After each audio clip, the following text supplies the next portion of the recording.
All right, we have a special guest to talk about the Santa Maria Wine Trolley. If you don't know, now you're going to know. Jennifer Harrison is the tourism director for the Santa Maria Valley Chamber. Thank you so much for joining us this morning. Thank you for having me. I'm excited to be here. All right, let's get into it. What is this trolley all about? I've heard a lot about it, and you've been doing it for several years now. We have. We are going on about 5 years now. It's really a partnership between the Chamber and the City of Santa Maria. It's essentially public transportation. It runs on a 65-minute loop, which gives you the perfect time to do a wine tasting at different wineries. It's step on, step off. It's super affordable and convenient. It's only $15 a ticket, and we love it, and people are really embracing the service. And very safe, so there's no drunk driving involved. You are taken from destination to destination, so no accidents, because that area has a lot of accidents, and so this is really safe. And describe the trolley. It looks very cute, very fun. It is really fun. It is definitely the quintessential trolley that you imagine when you hear wine trolley. It seats about 26 total on there at a time.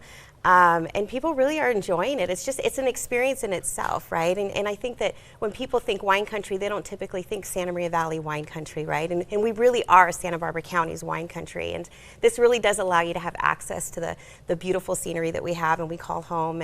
And you know, the loop is perfect timing, and you get to stop on like 5 or 6 different locations, and it kind of spreads out your day and paces you a little bit, right? So that safety element becomes super important. And you know, we encourage people to start their day and end their day in the same location. So maybe grab dinner before you head home and do some antiquing in Orchid if need be, but it allows you that flexibility. So you can make it a full day. You certainly can. And talk about the wineries participating. How do you get all of them involved?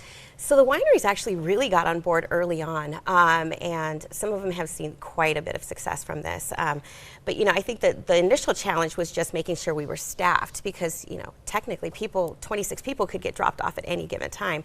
And so they managed to work it out the first couple years, and now they embrace it. They love our trolley riders. They come in, they do their tastings, they purchase their wine, and then they hop back on to the next destination. So they're really loving it. And I bet you could do it multiple times and still have a good time. I personally do it like once a month. I like to call it quality control, but you know, it's definitely a fun experience, and each time it's different. You meet people on the trolley and you try different things, and it's a good time. Yes, it's definitely important to taste what you're offering, I guess. Absolutely, know what you're talking about. All right, well, how do people get tickets? I imagine that it sells out pretty quick. We have pre-sale vendor locations. Most of the wineries that participate in the trolley sell tickets, but you can find it at santamariavalley.com/winetrolley for all the vendor locations. All right, and we've got it right there on our screen for everybody. It looks like such a fun weekend event, or even during the week, during the summer. Sounds great. And it runs throughout the summer? It runs through the summer, Saturday and Sunday, Memorial Day, Labor Day, and Black Friday. It'll end November 26th. All right, so we've got plenty of time. Thank you so much. Thank you. All right.